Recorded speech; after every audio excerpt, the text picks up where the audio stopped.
And then there came a day like many others.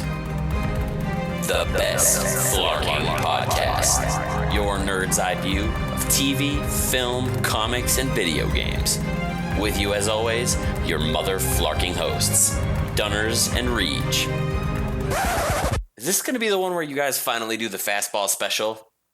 Please, just do the fastball special. We all want it. Hello and welcome back. It is time to resume our weekly duties, as we were on hiatus for a little bit there because I went to the motherland and visited with the families and such. But it's time for the Best Flarking Podcast. I am Dunners to some, and with me, as always, my guy, I wanted to say sidekick, but that just seems like such a rude thing to say because we're equals. It's like a partnership. Why did sidekick get the downplay?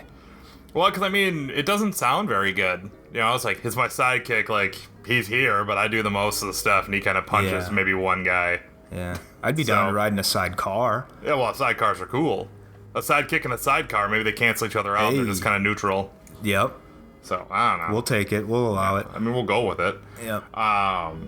So, some stuff happened while we're gone. For all the time to choose a hiatus, we picked the most right time, because these last 2 weeks have been pretty thin. Matt Damon has talked a lot. He said a lot of things. First, he tried to, explain being a person of color to a person of color. Ooh, I didn't catch that. Yeah, I'm glad I didn't. And then he also, this week, said that people should just keep their sexuality to themselves in Hollywood because people don't need to hear about that. And I was like, all right, cool. 0 for 2 on saying shit that is a good idea. Let's see if we can go 0 for 3, which I most certainly think he did go 0 for 3 because he's like, I'd play a Daredevil, but I'd only do it if Chris Nolan directed it. It'd have to be a serious director. And I was like, that sounds like the worst Daredevil movie I've ever heard of. And I've seen the one that was made before the TV show. That does sound pretty bad. He should have went the Chris Pratt route before the whole Martian press tour and just apologized beforehand.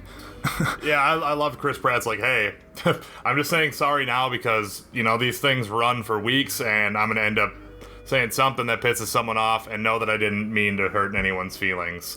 And so it's like, nice. But yeah, the idea of Matt Damon as Daredevil, I'm like, all right, that I guess I could be fine with having, sure, both Goodwill Hunting guys playing. And even Matt kind Murdock. of the same, stocky build as Charlie Cox as Daredevil. So I'm like, all right, I could see that, but it's like the idea of Chris Nolan directing a Daredevil movie. You're like, all right, first of all, he's just blind. He doesn't have any powers. He can't hear anything. He can't do anything because powers are fucking stupid. Second of all, the first act is going to be a big heist with the Kingpin and show how the Kingpin's super amazing, how he controls all the crime. Kind of like Heat. It's like the movie Heat. It's basically Heat with Daredevil characters. And then the second act, I'm going to forget what the movie's about, and we're going to just meander for an hour and 40, and then we're going to wrap it up with another 40-minute third act. It'll be a nice 4-hour movie. Oy. And it's just like, oof. I'm only okay with the Heat part, the shootout, as long as Val Kilmer's in there, too. Yeah, Val Kilmer can play Kingpin since he's bigger, since he's gained some weight. But yeah, it's like, that sounds so dumb. Just so dumb. And plus, I can't imagine a Christopher Nolan superhero movie. Like an actual one. Right. Because he didn't make Batman movies either. He just yeah, I know. He made a crime drama with a guy who dresses like a bat in it. Is what he basically made. But I also call bullshit because Matt Damon's like, yeah, I would totally never play any. I'm like, fuck you. You would take any character Marvel offered if they were even thinking about having you. Don't lie. Don't lie, Matt Damon. Come on, dude. Or even worse, just don't pull a Jason Statham later on, please. I think that shit is really funny. I think Paul Bettany fucking owned him so hard. That was pretty awesome. He should hire an acting double. Yeah, I've seen some of his dialogue scenes. Maybe he should think about hiring an acting double. Like, oh, Paul Bettany! Burn! Fucking John Cena'd him in front of everyone. For those that aren't familiar, Jason Statham what did he do? He did not. He commented on Marvel movies and how the guys don't do their own stunts, and he's an old school action and guy. How it's all computers, and like all the Expendables is so much better than any of the Marvel movies. But the funny thing is all of this hate comes after like it got leaked that he was going to be Bullseye. Yeah. And then I'd never. And then he walked out on it, and then he just started going crazy. So that was kind of it's funny because now it's just like, all right, Jason Statham, whatever, dude. Just go make 10 or 12 more direct-to-videos. So let's hope Matt Damon doesn't pull any of that crap later on. Yeah, I mean, whatever. It would be cool to see him as something. I don't know. I love him as Bourne. I mean, he could be. He'd fit better in the DC universe. Seems like a DC guy in general. That's a good call. Okay. So that's where I'd see him. Plus, Ben Affleck, his best buddy's Batman. There you go. Put them on screen together again. I mean, shit, they're talking about making that Booster Gold and Blue Beetle movie. Make him fucking Booster Gold, or Blue Beetle for that matter. That'd be awesome. But from what I understand about Blue Beetle and Booster Gold's movie, it's going to be like a buddy cop comedy type deal. Yay.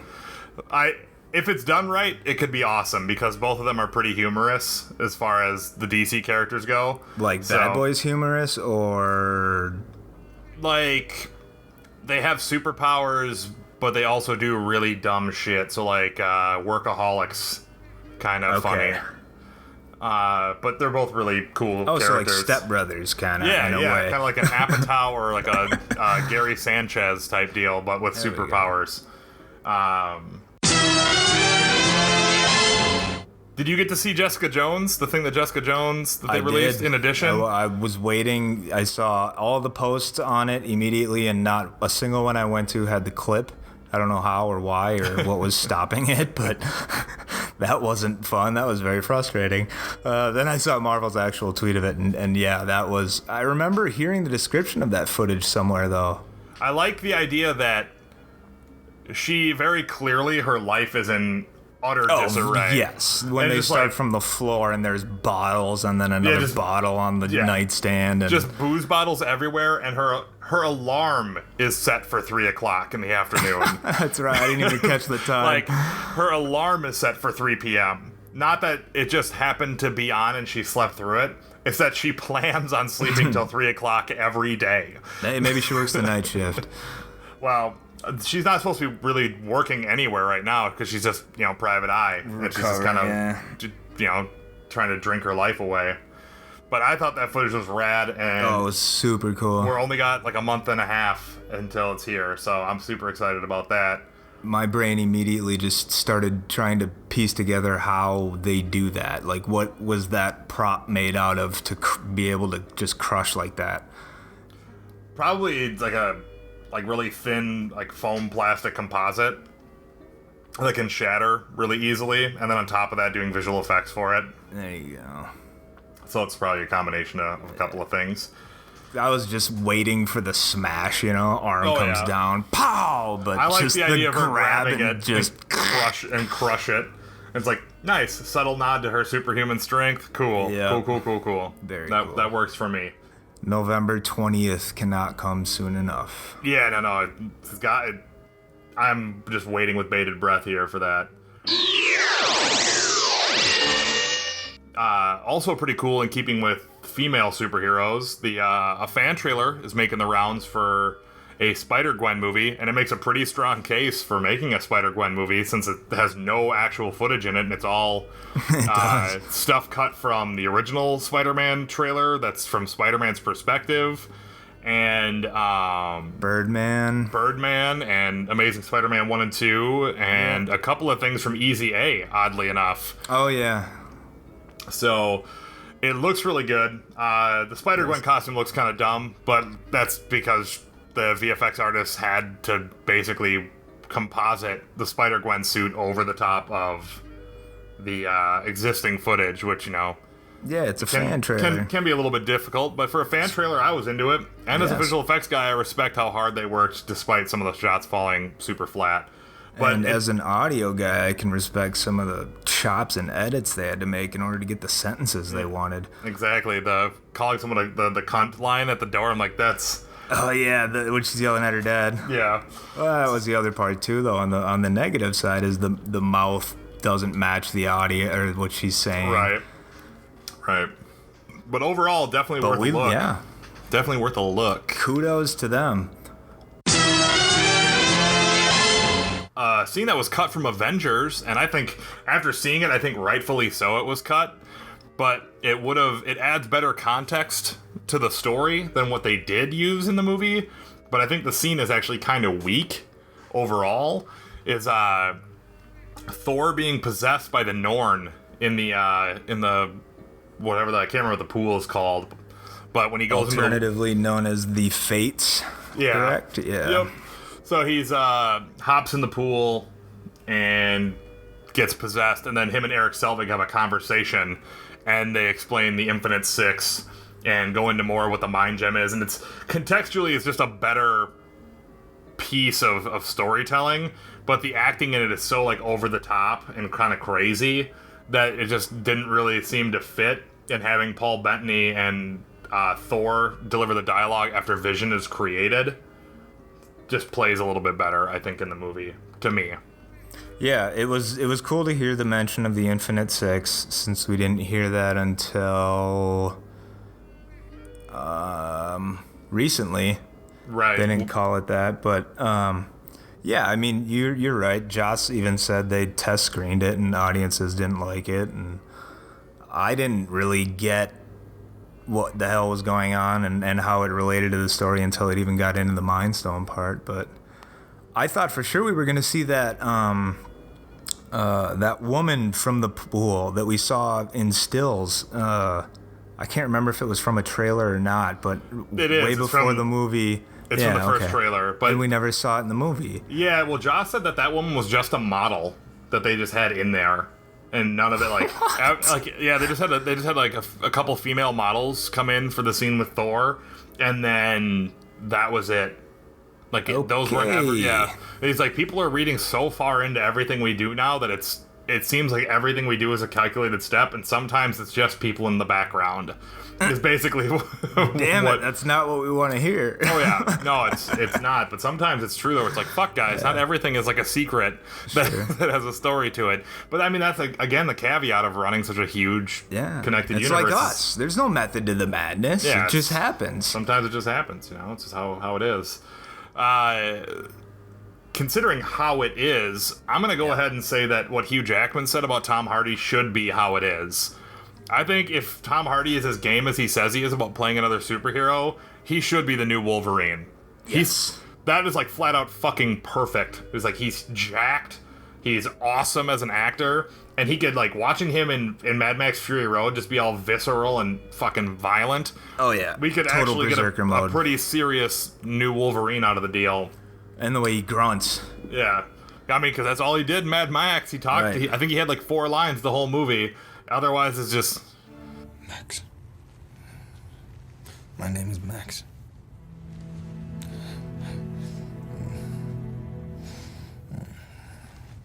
Thumbs up. Right. Easiest $20 million he's ever made. I'm with it. I can sign on for that one. Yeah, I think he'd be great as Wolverine. I don't like the photo that the person photoshopped. It's like, look, I agree with Hugh Jackman. I think if we get a Tom Hardy as Wolverine, I think we should get a Wolverine with the fucking suit for once, with the head cowl, covered, yeah, the head covered and everything. I mean, the ears don't have to be outrageous or anything. I mean, they could even just be like little nubs that come off the side of it, more Batman-like. But there you go. Yeah, a little more modern take, but definitely an homage. I gotta see Wolverine with the mask on in one of the movies. And for the love of God, like either the brown and yellow or the blue and yellow, we gotta get there. Right. Well, it was just a fucking dick tease for the end of Wolverine. The Wolverine. Did you ever watch that? Yeah, when they give him the suit in the deleted scene. You assholes. You just show that? It's like, here, this is old samurai armor. Right. And it's like, you fucking jerks. It's the suit. It's brown. It's yellow. It looks like what? I mean, even the mask was there, wasn't it? It was. Yeah. It was there. Why'd they do that to us? Because that's who they are. They're like that. They like to do stuff like that because they're just not nice people. Heathens and savages. Mm-hmm. Mm-hmm.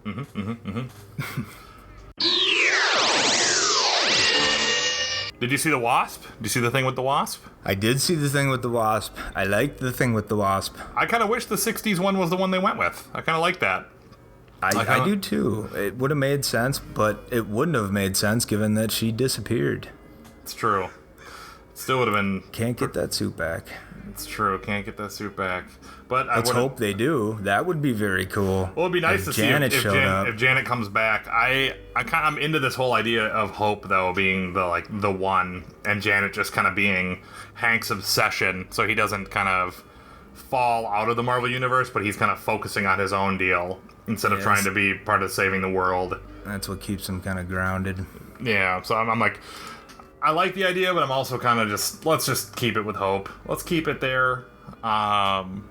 And let's kind of move on our own, since the comic books Hope Van Dyne is now the Wasp too. So yeah, it's just kind of funny that as these movies evolve and they get bigger and bigger, also watching Ant-Man be a success, to sidetrack, watch him get the return in the comics, because him and Ultron became one creature before the Secret Wars began, and then it kind of spit him out or whatever. I think that was in Rage of Ultron, a little one-shot book that had nothing to do with any of the universes. Okay. I'm pretty damn sure. But I'm now 95% sure on that. But now basically Scott is a forefront character in the Marvel universe again because of the movie doing well, which is neat to watch these things kind of play out and turn stuff around for the different folks involved. And also one of my favorite Marvel hip-hop variants with the Notorious A.M.T. Oh, yeah. That's so dope. And the little baby wearing the suit. Just so dope. So very dope. I gotta call my comic... still putting ones out. I gotta call my local comic shop and get myself a little pull list going so I get all of those in first prints. Yeah. Because I kind of need all of them. Need them. Speaking of needs, though... Chris Evans talking about the wants and needs for Captain America and his decision-making process for Civil War. And it sounds actually really awesome when Chris Evans breaks that shit down. And enlighten us. I want to see how it all plays out. Basically, what it's going to come down to is he doesn't disagree with Tony about why they should sign the Accords. He thinks that superheroes having accountability is important, and that everyone should be accountable for their actions, and someone needs to police the police, so to speak. Yeah, and, sort of the old school Who Watches the Watchmen. Exactly. But at the same time, he's gone through this twice now, watching Tony fail with Ultron and watching S.H.I.E.L.D. become corrupt with Hydra. So in his mind, yes, those things are good, but in his own words, sometimes the safest hands are your own. And that's why he doesn't feel like he should sign the Sokovia Accords, because just handing over the reins of the Avengers because other people are scared and making rash decisions are exactly what got Tony to make Ultron and got S.H.I.E.L.D. to be corrupted by Hydra. So he doesn't want to do that. And sound logic. And it ultimately leads to the conflict between him and Tony. And from what Chris Evans says, the whole movie he's conflicted about whether or not he's doing the right thing, which is going to be really incredible because, Cap has always been 100% sure of every action he's taken. So it's going to be really neat to watch him sit there and basically put the lives of his friends in danger who trust him and what he believes in, and have him go through a crisis of confidence about whether or not he's doing the right thing in the first place. Agreed. You kind of got that even in on a small level from the Russo brothers with Widow in Winter Soldier. In those opening scenes, when they leave that ship and he's like, this one's on you, and she kind of takes a second like, shit, did I, I've kind of fucked up there, Yeah, this is that one's on you. I think you're being a little melodramatic. And then the grenade, it's like, all right, that one is on me. And then you're damn right. And him confronting Nick too, though, where it's just like, I can't lead a mission when people on my team have missions of their own, And he's just like, I love that discussion in the beginning of Winter Soldier, because he's just kind of what is it? It's like people could have died with not knowing what Natasha did, and it's like, well, I sent the greatest soldier. Yeah. I sent the greatest soldier in history to make sure that didn't happen. And he's just like, and soldiers trust each other, Nick. That's what makes it an army, not just a bunch of people running around with guns.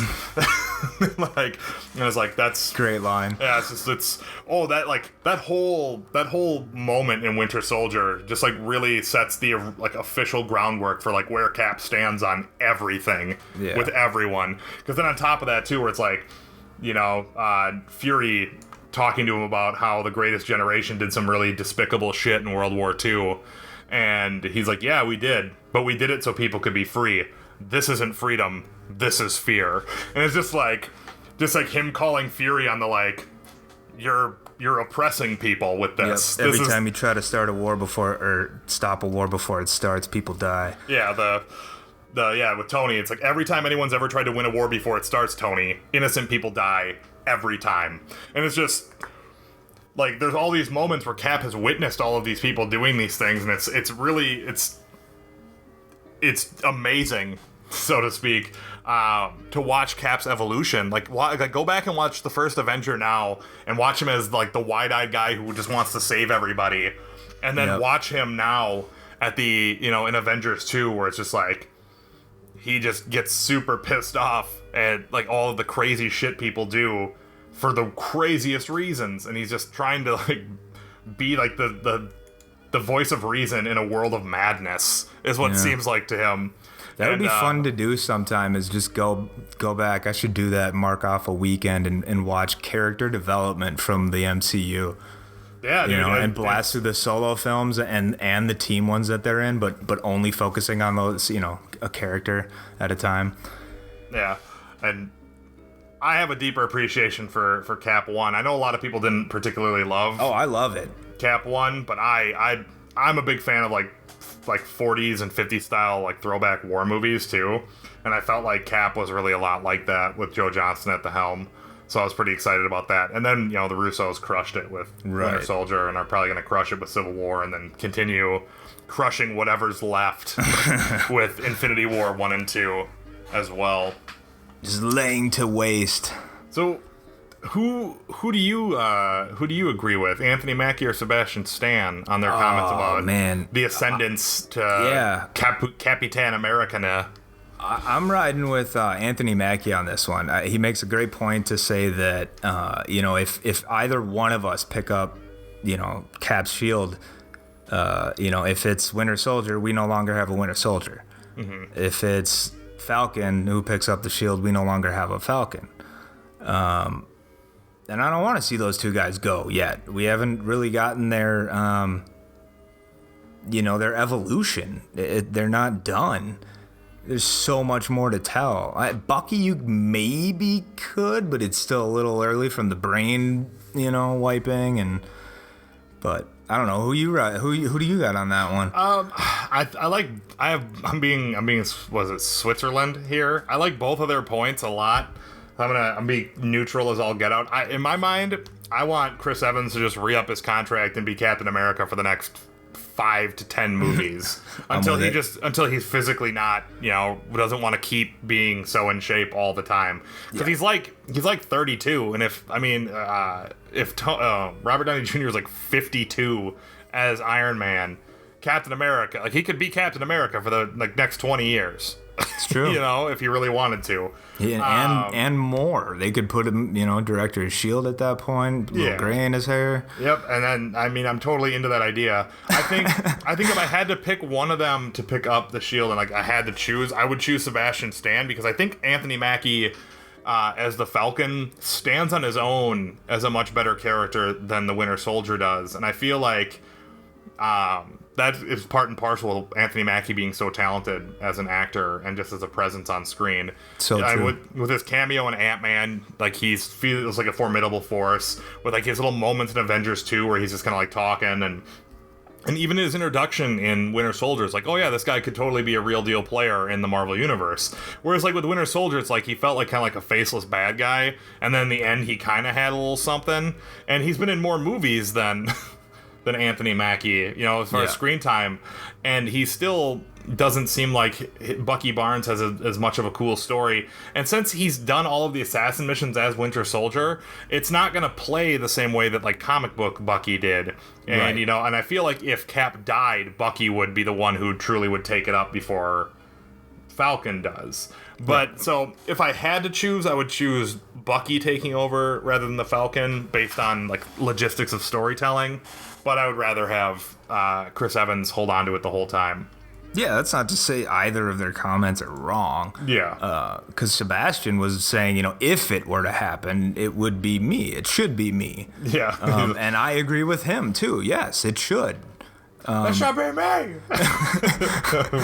But unfortunately, you know, like Mackie said, you know, and then you're down another character. So we'll see what happens if they even go that route.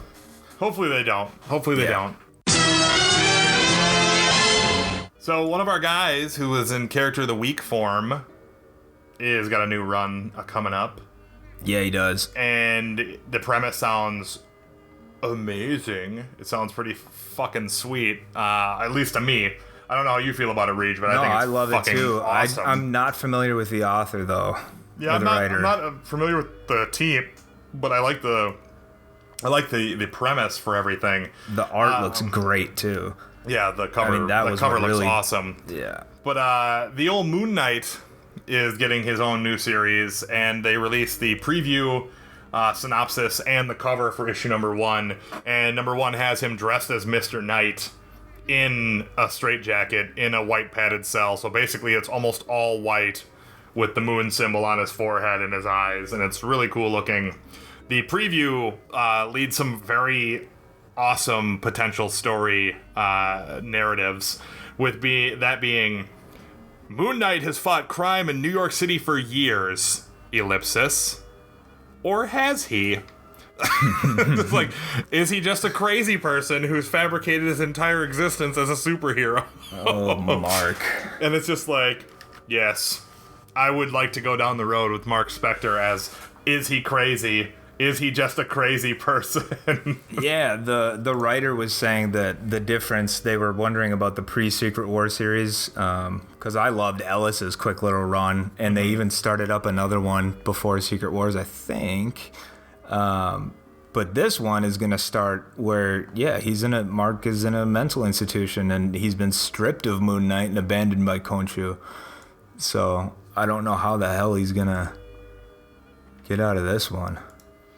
Yeah, I mean, you'll have to buy the run and find out, Reach. Right. You'll have to buy all 5,000 issues. But it does seem cool, though, because even, you know, he goes on to talk about that it gives him a chance to explore themes of identity and mental illness. Mm-hmm. And I've really enjoyed how Marvel has kind of tackled some social issues and real-world things in their comic books lately. I mean, just in these past 2 years. Some really good stuff. So it'll be, I mean, just, you know, somebody, myself and family who's dealt with mental illness, any way, shape, or form they can bring more awareness to that. And even if it's in comic books, I, you know, salute, do it, please. Yeah, I'm all for it. And just more Moon Knight in general. And more Moon Knight in general, because we don't get enough Moon Knight. It's just good for us. It is. So Mike Coulter's looking pretty fucking jacked. Dog, he's Luke Cage. Just call him Luke Cage. I was gonna post that on our thing too. First image of Luke Cage is Luke Cage. That is Luke Cage. He's fucking jacked. You can tell that Marvel's like, you're pretty big, but you should probably get just a little bit bigger. Just a lot bigger.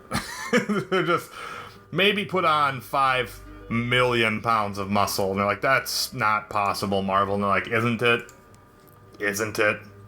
But and then he did his best, and then he did his very, very best to put it on, and he got huge. A lot of people are posting that image of him sitting on the bench by the barber shop evokes imagery of him and Daredevil sitting on the I-beam together on the construction site eating lunch, because it's like a very similar angled photo to the drawing. So it's pretty funny to see that side by side. That shot is Luke Cage to me. Yeah, it's that amazing. was the first one I saw, and I was just like, oh, okay. And it looks like the only job you can get outside of prison is sweeping up at a barbershop. So, times are tough all around. Times are real. Pops. Yeah, times are real tough for Lucas Cage. He's working as the hair sweeper at Pops barbershop for everyone. Can't wait to see. It's gonna be rad. We're gonna see him in a month and a half because he's a big part of Jessica Jones. So. Oh yeah, that's right. We'll see him very, very, very, very, very soon. What's going on with Daisy and the... Yeah, keeping in that same vein of TV people. there. We got our first images and the first clip of Season 3 Agents of S.H.I.E.L.D. And it looks like they're really going the yard there with Inhumans that was started by Joe Madureira this year. They had Dante being... I don't think his name is Dante in the show, but it's the same powers, essentially. He's running around lighting shit on fire, melting everything, and this new team swoops in to take care of him. The team that we talked about a couple weeks ago, whenever it was. But then Daisy comes in, Quake as we know her now, with her new gauntlets and her badass new suit, and kind of pushes everybody away, and we get to see her in a just full uniform, using her powers in complete control, and it was really cool. Got me really excited to see season 3. I gotta just do a binge and watch seasons 1 and 2, and then start on season 3 because it's the only thing from the Marvel Cinematic Universe that I don't follow, and I probably should because I heard season 2 it just gets really, really, really good. Yeah, it's tough. Season 1. Second half of season 1 is much more tolerable, and then 2 just turns it all the way up. The references, everything. The season opener for 2, they started with Absorbing Man. It was great. That's pretty rad. Yeah. Absorbing Man, who Matt Murdock's dad fights and knocks out before he becomes Absorbing Man. So that's pretty... And the same school that Matt ended up in, that boarding school, is the same place Daisy was. Oh, yeah? Yeah. Just connections all over the damn place. They are everywhere. All over the goddamn place. I need you to clarify something for me, and that's, what was it? Aliens, The Lost World, Promethaliens 2, Paradise. Promethaliens. Promethaliens 2, Alien prequel -5. Or what is it? It's like Aliens, Secret Paradise, or Aliens. Aliens 2, the second story. Yeah, it's gonna be... Ridley Scott came out this past week and said Prometheus 2 is now going to be called Alien Paradise Lost, which is in direct contrast to his comments a week prior to saying that Alien will have nothing to do with Prometheus 2. Yeah. So a lot of people, like myself, I'm a huge Ridley fan. I hear The Martian's great. I honestly love Aliens. Even I know he had nothing to do with that one, and I actually did enjoy Prometheus. I often wonder if I'm one of the only people who think there's some hidden meaning, secret meaning to it, and that only Ridley knows about, and how it relates to all the alien stuff, and he's secretly laughing at everybody. But I liked it. I enjoyed it. Granted, you walk away with more questions than answers about any of it, but to quote him exactly, Ridley said, in a way, it is Prometheus 2. It's exactly the same story, but it was always in the works to be called that, Alien Paradise Lost. Is Prometheus actually taking us off course from where I'm going, which is actually backing into the first Alien? I've even got connections with Ripley, but I'm not going to tell you what. So... Wow. There's that. Wow. I'm okay with it. I'm okay with all that. I fucking hated the end of Prometheus where it's it's a xenomorph, but it ain't a xenomorph. It's what? Yeah, that's like 5 or 6 generations away from the first xenomorph. It's like, but wait a minute. The snake? Well, not like the albino giant vagina tentacle beast. Oh, you're talking about the one that bursts out of the spike head. The space jockey. Yeah, the guy who basically it's like a malformed xenomorph because it even has like the tongue come out, but there's no inside snappy mouth yet. So I thought was cool. You didn't like that? No, I was like, man, fuck this movie. I was just like, I got so mad because I was like, oh man, Ridley Scott's so dope, and he's just such an amazing filmmaker, despite the fact that the last couple of his movies were kind of whack. But, you know, it's going to be so good to see this and watch it tie into Alien and then have it not do any of that and then just have so many dumb moments. What do you mean? It absolutely did with the space guy, the jockeys or whatever they were. Yeah, I mean, he calls them. The characters. The ship is the same, almost the same damn ship design from the first Alien. Sure, but it's a different planet. Right, which is actually, 2 numbers off from the one they land on in Aliens? Right, but if Man has encountered the space jockeys before, and she jets off, and, like, there's so much dumb stuff that happens. I think that was kind of the point, though, is that they ended up on the wrong damn planet. But how did the xenomorphs get from A to B, then? That's what we're missing. That's what is going to be told. The thing is, it doesn't make any sense. Because that was his other statement, is he's, quote, said, I think I have to go again. We will see who made it and why. That's what's interesting. End quote. Yeah, but I feel like that wasn't his intent, though. Like, all of these things that he's saying sound like a dude who made a movie that blew dicks. And he's trying to get his alien audience back. And he's trying to be like, oh no, this was the plan from the beginning. It sounds like the dude who made The Room going, no, the room was supposed to be shitty. Like, no, you don't understand. It's supposed to be shitty. No, the whole thing is, it's just the movie is so clumsy. Like, everything about it is fucking, like, clumsy and dumb. And, like, and the worst part is, Prometheus is fucking beautiful. This is a beautiful movie to look at, but it's so clumsy and dumb that it's just like, ugh, fuck this movie. The scientists are the only bad part. They're just all idiots. I mean, the scientist thing is one thing. Like, oh yeah, the guy who, for a living, maps planets with his little spheres and has his digital map is the dude who gets lost in the ship. Or the bio guy is like all up in the face of a new snake thingy. Oh, look at you! And he's like touching it, and it's just like, that's not how that would go down. It's like, why wouldn't those roles be flipped? Why wouldn't the bio guy get lost, and why wouldn't the fucking map guy be the one who stumbles on the chamber and touches it? Like, you just solved Prometheus. It's just like those simple and the movie does like really shitty things, like waste Idris Elba. Guess what he does? He sits and plays guitar and acts like a dick the whole movie. He just kind of like sits there and just kind of like dicks around. And just kind of like, that sucks. That's a stupid point of the movie. Yeah, it's really dumb. Also, on top of which, Guy Ritchie never died. He's just super old and hiding in the ship or whatever. And it's just like, oh, cool, unnecessary twist? I'm super down for that, except for I'm not. It's like, this movie's supposed to be about fucking aliens, right? It's supposed to be about, like, the beginning, and that's what we thought. It's like, okay, the space jockeys are a thing, but, like, apparently they, like, drink this, and that's what started mankind. But then, like, our genetic difference, when we ended up getting involved, like, it's just, like, all these things are just so confusing, where it's like, okay, so the guy gets the thing in his eye, and then he fucks Noomi Rapace, and she gets the first face hugger, basically, but we're technically made of the same material as the black goop with the space jockeys. Yep. So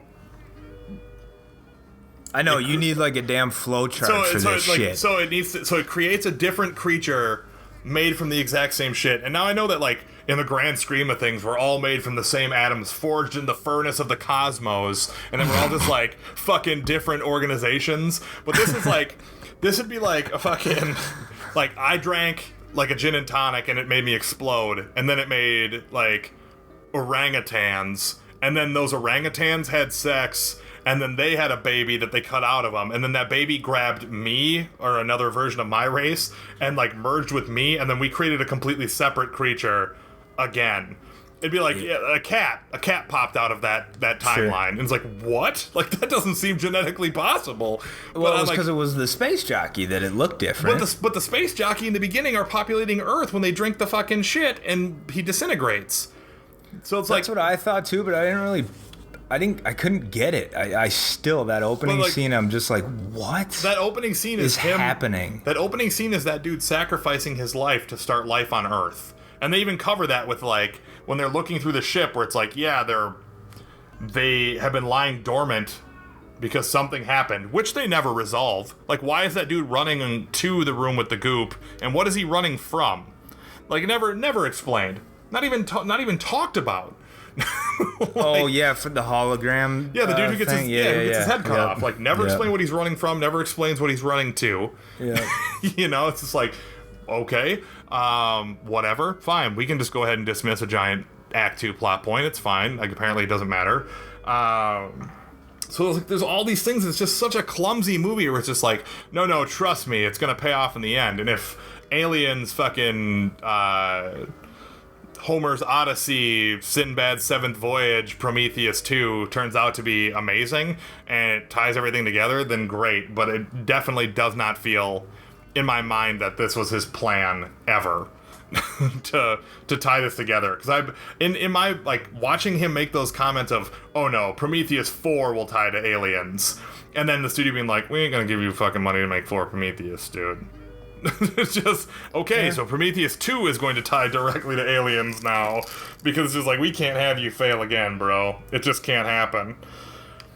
So I don't know, but I don't give a shit. I think the Xenomorph's amazing. I'll go see the movie again, even though I'm all pissed off about how whack Prometheus was for me. But well, one thing I want to do is A, watch it again, but B, I got turned on to I read it in the comments. Somebody had posted it because several people were obviously ripping apart Ridley's comments. Mm-hmm. But somebody had posted a link to a YouTube video called Prometheus Actually Explained, and then in parentheses with real answers. Thing's got 2.4 million views, and the description was pretty cool. But what I noticed was the first comment, because I always like to look at these, and it says, I already liked the movie before, but this video gave me the ability to look anyone that doesn't like the movie right in the eye and calmly and confidently explain, you're an idiot. And it's been upvoted like 70 times, so I want to watch this again, see what the hell they're talking about, because they say they've got a bunch of stuff that they've used from Fox's marketing campaign and interviews and other things to kind of answer some of the unanswered things, but obviously still saying that there is no definitive answer to the end question of, who created us, why are we here? But maybe there's some other things that we can take away from that. Fair enough. Or I will. I just want more Predator. I don't give a shit about really, at the end of the day. Somebody give us more Predator. Like that I'm okay with. I was reading a really funny comment on the Mark Millar explains why Old Man Logan can still work without any of the other major Marvel supporting characters. Yeah, that just came out today. I didn't even see it. What? I'm not gonna go into the Mark Millar thing because I don't care. But sure. But one of the comments goes, oh, that's cool. Any of the characters they don't own the rights to, they'll just fill in with aliens and predators since Fox owns the rights to both of those. And then the follow-up comedy is a cross-country road trip starring Wolverine and the Predator as they hunt down aliens. Sounds fucking awesome. If that's Wolverine 3, I'm there. Oh my god. So to me, that's like Pacific Rim. That's either the dumbest cool movie ever made or the coolest dumb movie. Exactly. That's exactly why it needs to happen. I would so be with that. We do need some more Predator, though. For real. We do need another Predator movie.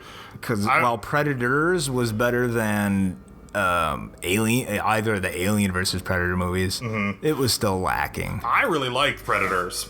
I did too, but it was still lacking, man. Not enough Predator. The summer that I saw Predators, I got into so much fucking like film fighting with my bros I went to school with and fellow filmmakers, because that was the summer. Didn't like it? Well, no, that's the summer Inception came out, and we all went and saw these movies together. Inception, Predators, and Piranha all came out in the same summer. And for me, it was like Inception is the worst of the three of those movies. And it's just like, Piranha is a D-level movie that does like amazing things with knowing what it is. It's pretty awesome. It's an amazing movie. The sequel to Piranha Double D, is terrible, but the first one is fucking great.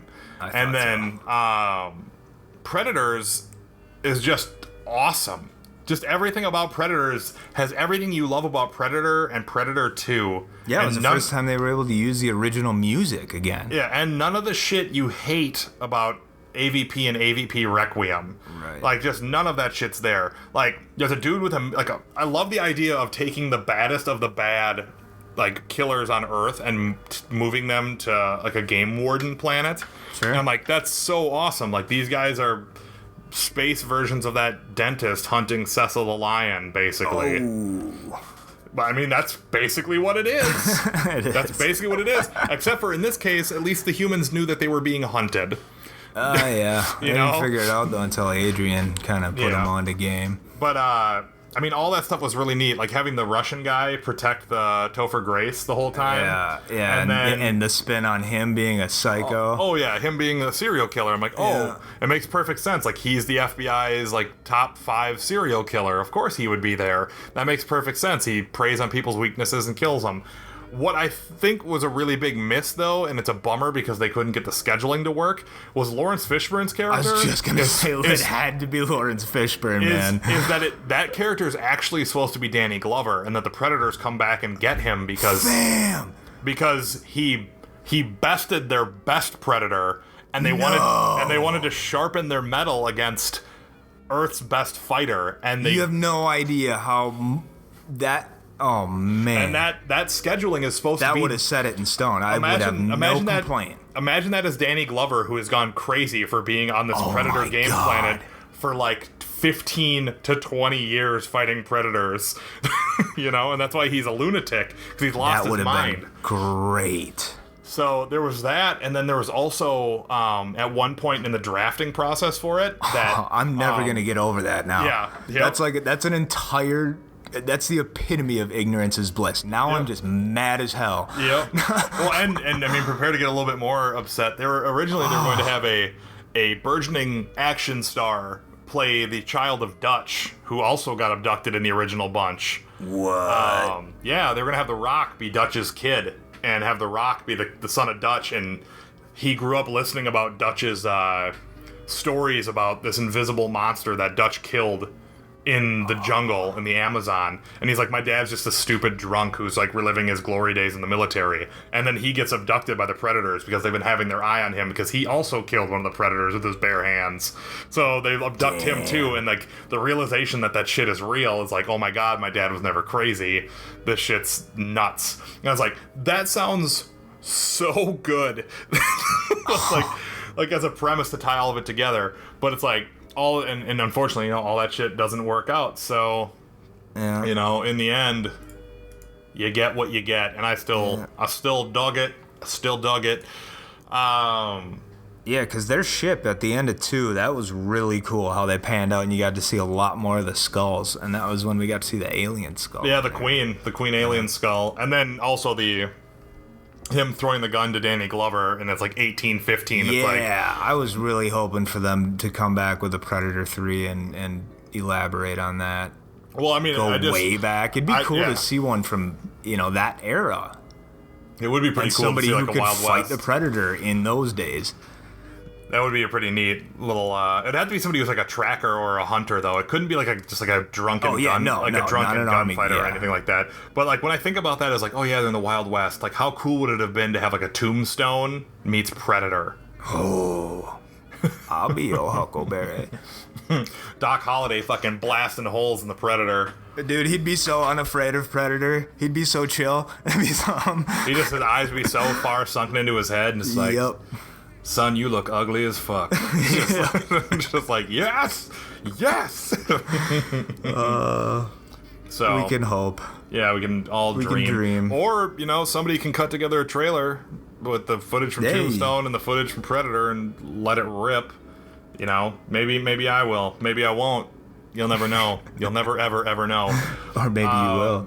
Speaking of putting things together, though, to self-promote for our YouTube channel. I'm finishing up a pretty funny YouTube video based on Snapchat. This new feature with the lenses. That'll be I'll be putting that up this week. If you That's like, if you're a Snapchat fan, you'll laugh. I can't say you will, but I'm pretty sure you'll fucking laugh, all right. You'll laugh, damn it. You'll laugh and you'll like it. Also, we're going to be resuming our characters of the week starting next week with the show. We're going to be doing Eddie Brock. Normally we pick a superhero name and follow it, but you can't pick Venom and follow it because there are too many fucking people that are Venom. And anti-Venom and Agent Venom and... Conversely, Eddie Brock, though, we're going to follow his whole storyline. We're going to go Eddie Brock to Venom, Venom to Anti-Venom, Anti-Venom to Toxin. We're going to go the whole run because, he's Toxin now. Oh, well, what about Agent Venom? Agent Venom's Flash Thompson. Yeah. So we're we're just following human. We're following Eddie Brock, the character Eddie Brock. We're not following any of the time where Matt Gargan. I'm sorry, it's Space Knight Venom now. Right. We're not following Flash or Matt Gargan in this week. Which is pretty badass, by the way. Did you ever read that where they went to the planet of the symbiotes? I did not read that. I heard that the Space Knight Venom is pretty cool, though. It is pretty damn radical. Well, just to get the story behind the symbiote that we don't know much about, other than the malicious one from Venom. Yeah. When their entire race is actually not. They don't have ill intent. Venom is a one-off. Venom's the serial killer from his particular race, which is kind of funny. And then his kids are... Well, one of his kids are crazy. I guess, the only one that he's had is crazy. Because Carnage is the one that spawned a bunch of times. Carnage is I lack an adjective. Because, Carnage is Venom's kid. And then Carnage gives birth to what? Menace, Malice, what's the girl one? I don't even know what this is that you're talking about. You don't know about the kids? You don't know about the fucking separation anxiety storyline? Oh my god. Fucking Carnage spawns like a fuckload of other symbiotes. Yeah, he does. Toxin. Yeah, Toxin's his son, the original one. And then I can't remember if it's him or Venom that spawns off Malice and Scream or Shriek or whatever her name is, because there's a girl one. There's so many. This is crazy. It was the 90s, man. The symbiotes were the symbiotes were hot like the fire, and they were they were coming fast and furious at that point. It was getting a little nuts. Looks like it. But that'll be cool. I'm looking forward to seeing that character of the week. Couple of quick little things. I think we want to play a What Are You before we go. Yeah, why not? But we'll tackle a couple of quick things. I've watched this trailer for the new expansions that came to Ark Survival Evolved today, and I'm going to pull the trigger and buy the fucking game. They just released that the worlds in Ark are getting even bigger, so now there's a frozen, Arctic tundra.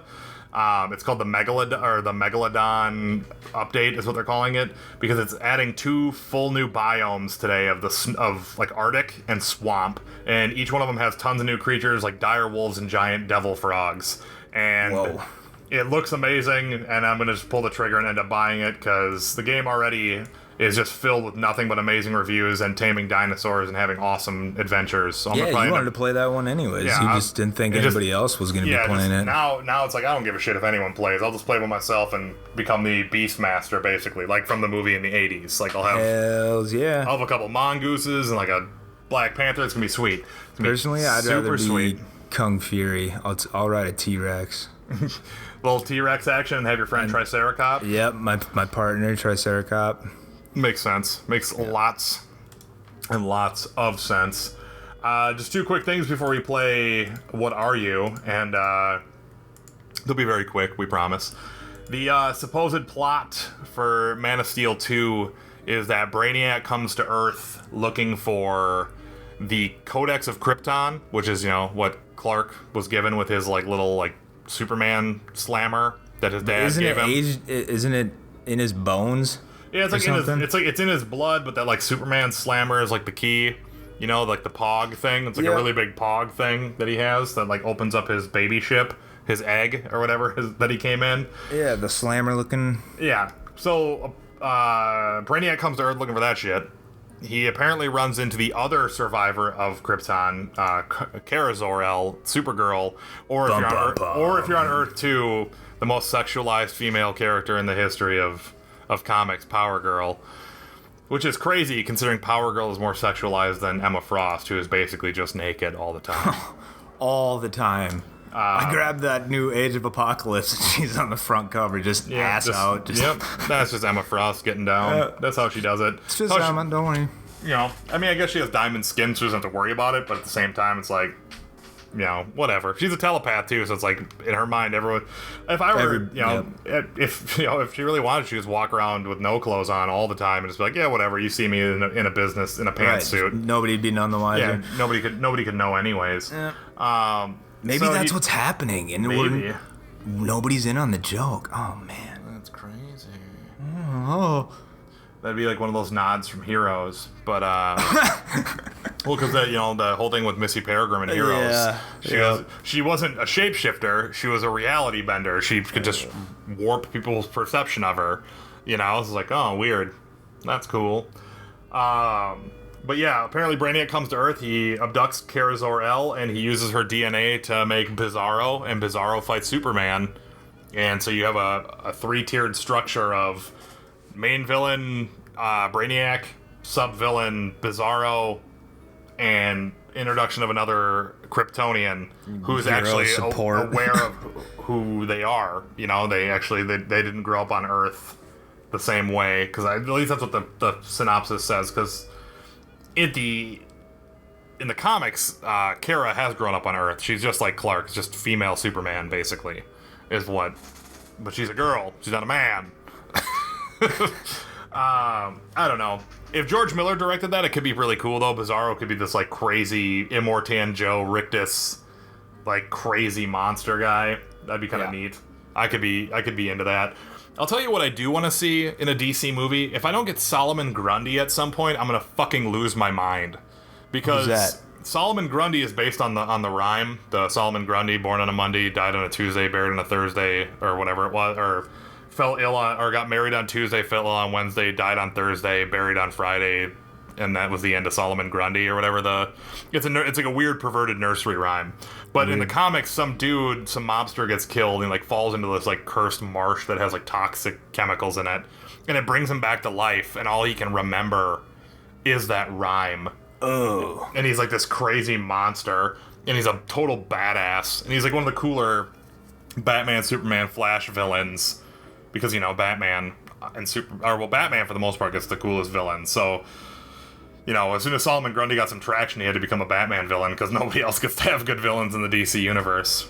With the exception of a couple Flash villains. Gorilla Grodd's the guy, but Weather Wizard sucks. Weather Wizard. That's a straight up character, yeah, I know, just like Captain Cold and fucking, what was it, Heat Wave or whatever? Yeah, or I mean, like Mirror Master. Mirror Master's a pretty shitty villain, at least name-wise. His powers aren't that bad, but requires a lot of reflective surfaces, specifically mirrors, to use his abilities. Oh, wow. So Mirror Master's kind of a loser. Like, Flash is, for a dude so fucking powerful, he gets some of the bunkest villains, and they always have to make them give him, like, a run for his money, too. It's just like, oh yeah, this guy can totally fight the Flash. The guy who can run so fast he can run through time. There's no way that this dude who fires ice cubes can do anything about this. It's just not gonna happen, guys. Yeah. But, give me Solomon Grundy, DC Universe. I'm fucking serious. Also, the man's serious. I'll tell you this, too. Let me direct a Spectre movie. I will write a fucking awesome Spectre movie, and it will crush and crush and crush. I promise you. I promise you the Spectre would be awesome. We could make it hard R with, like, no money, and it would be awesome. Are you familiar with the Spectre? Do you know anything about the Spectre? You said the Spectre, and then it reminded me of the Phantom, and I was like, oh. The Spectre is just an amazing character in the All DC right. universe. He's To the interwebs. yeah, to the old internet.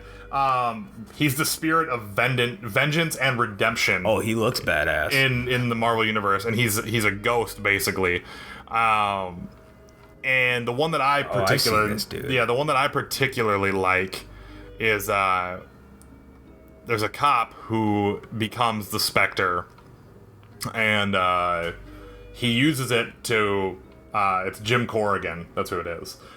Jim Corrigan is the cop who is the Spectre, and he uses it to punish people who are guilty who get off of their cases, like child molesters and shit. He just murders them, and all these things. But he makes them live out their fears and confront their shitty personalities with like magic before he kills them, and like sentences them to their fate. And he's fucking awesome.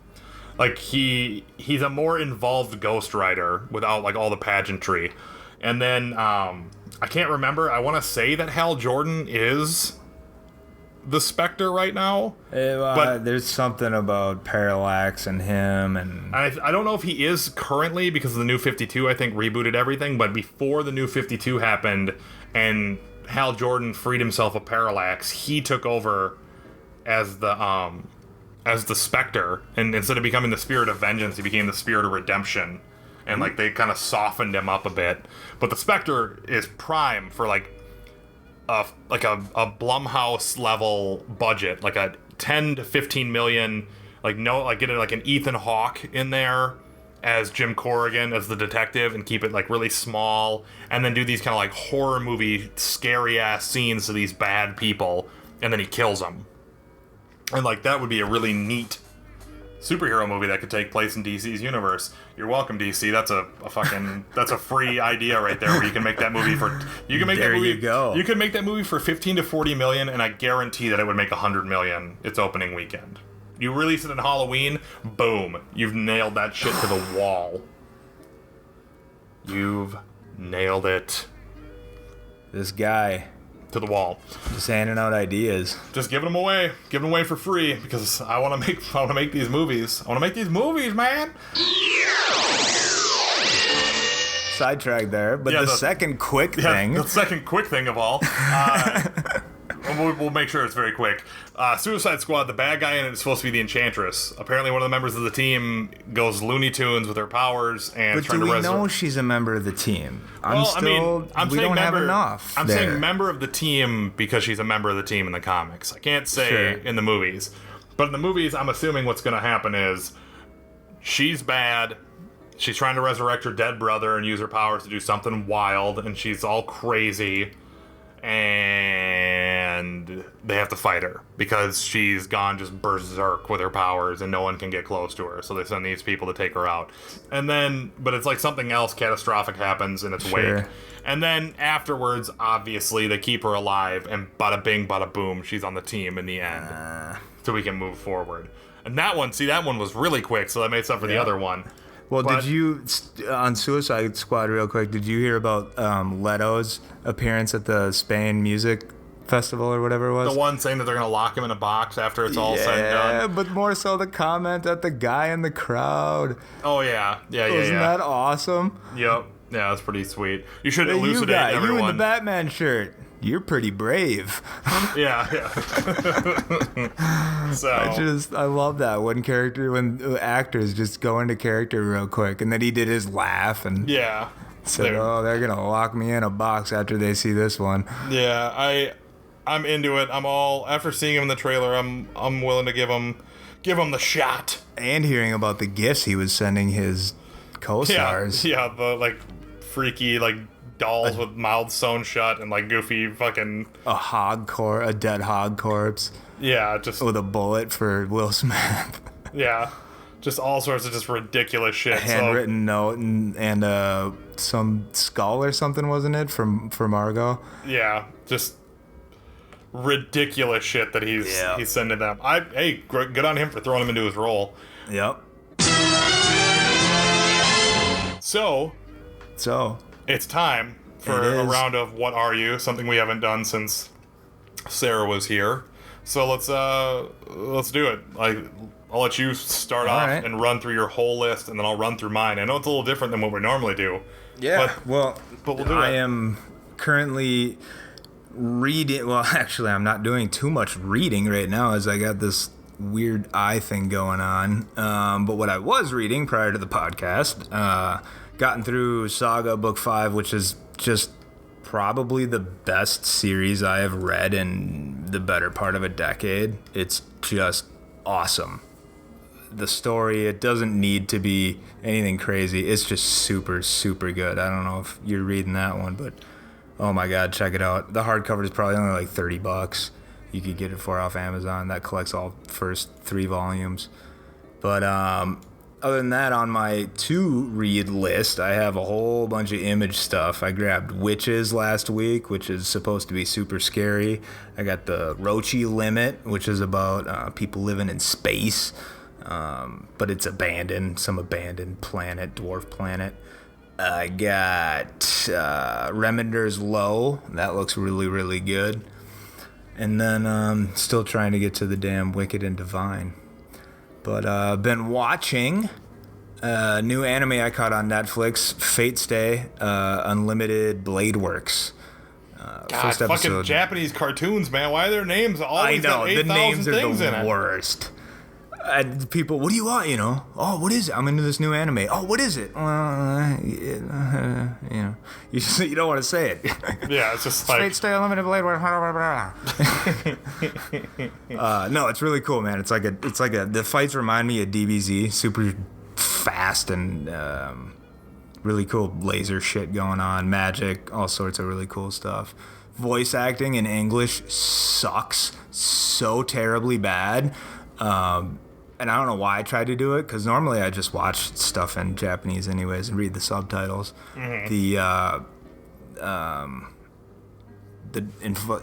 Their voices just sound, the intent there is just much better.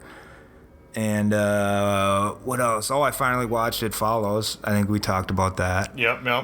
And other than that, been gaming, and everybody, you can call me the biggest hypocrite in the world, but I don't think I've put the sticks down for The Taken King since it's came out. I was playing the shit out of Witcher before Taken King came hypocrite. out. Yep. And then it came out, and I said, all right, screw it. Everybody else is going to have it. I'm not going to be that bitter guy sitting on the couch no, I'm not doing it. So I did, and it's fun. It's a lot of fun. Again, granted, I still don't think I should have had to pay, $60. I basically paid $60 to play a year-long beta, and then paid another $60. Yep. Well, I mean, early access, but then at the same time, you got to... I mean, there was fun along the way for you, right? And some of the Destiny before... Yes. Not $60 worth of fun, though. Fair enough. But yes, very much so. So, that's what I've been on. What about you? Let's see. I am not reading anything right now. Not reading anything. I got like no books in my queue. I'm not reading a damn thing right now. Remedy that. I mean, there are things coming that I do want to read. What am I watching right now? I just watched the season premiere of Brooklyn Nine-Nine. Fucking hilarious. I watched that today, actually. I've been running through the greatest horror series of all time, Nightmare on Elm Street again, like I like to do about 5 times a year. And then I rewatched the movie Clue, which has actually sent me down a path of writing a new feature-length film that I'm doing a short as a proof of concept for it. But the feature that I'm writing is Clue in a strip mall. Ooh. If you've ever seen the movie Clue, or played the board game Clue, for that matter. Oh, yeah. But the movie Clue is more of what it'll be based around, so kind of a horror comedy set in a strip mall, centering around a character who works at a pizza shop as the main character, and having all these different kind of stereotypical characters, like your Professor Plums and your Colonel Mustards, but they are like a surplus store, or like a dry cleaner, those kind of things. But Clue has inspired me, because it's such a great movie. What am I playing right now? I finished Mad Max, and it was awesome. I haven't thought that game reviewers have been so wrong about a game in so long. Because I think, I'm going to check my Steam tab right now just so I can see how long I played Mad Max for, just so we can see how many hours I put into it. I put 54 hours into Mad Max. Wow. I played that game a lot. Like, it's a fucking awesome game, as far as I'm concerned. Repetitive, yeah, but the tasks seem to work for all of that stuff. So I'm pretty excited about all of that. Yeah, and we have the craziest gaming months coming up. Yeah, it's just gonna be so crazy in the next couple of months here about like what and when and what we're gonna be doing. So I played all of Mad Max. I have jumped back into Destiny as well. Me and you have been playing that with our friend Sarah, which I believe I'll probably start streaming that sooner rather than later. Nice. We'll see what else. I'm going to start playing Evil Within tonight. I also picked up Elite Dangerous and Rise Son of Rome for really cheap. I played Rise Son of Rome when it first came out on Xbox One a long time ago, and I really liked it then. I'll probably give it another spin later. But I'm pretty sure that I'm going to play through Dark Souls and Dark Souls 2 since I fell in love with Bloodborne. So I have a deeper love for like the incredibly difficult, very, very hard video game subgenre, and I'm gonna give it another shot on Dark Souls and Dark Souls 2. But that's really kind of and Hearthstone. I'm always playing Hearthstone. We all know that. Yeah, you got me into that now. Every time we do one of these, it's always Hearthstone is right in there. So and I'm gonna be right there with you from now on. So I just got to get into the ranked. I'll be rocking that a little bit more. But that's kind of what I've been doing right now. And then I watched Mad Max Fury Road again, and every time I see it, I'm liking it a little bit more than I did before. And I'll tell you what, one of the biggest side effects of the video game, I really respect parts of Mad Max Fury Road a lot more now because of getting the lore in the game to contribute to the movie. Nice. So, but that's been my what are you, and that's my and Regis, what are you? If you want to tell us what you are, reading, watching, playing, or wearing, that's fine. Not the last one is not necessary, but the other ones, if you want to tell us what you're rocking and rolling with, feel free to tell us through our various channels on our SoundCloud, our YouTubes, our Facebook, our Twitter, our Vine, our everywhere that we are, our Instagram, all that good stuff. So to run that down, if you want to see us on SoundCloud, we are the Best Flarking Podcast on SoundCloud. We are Best Flarking Podcast on Facebook. We are on iTunes. If you just search the Best Flarking Podcast, you can find us on there. If you do listen to us on iTunes, I beg you to please give us a rating and a review. It helps us out immensely in finding new listeners to join our ranks.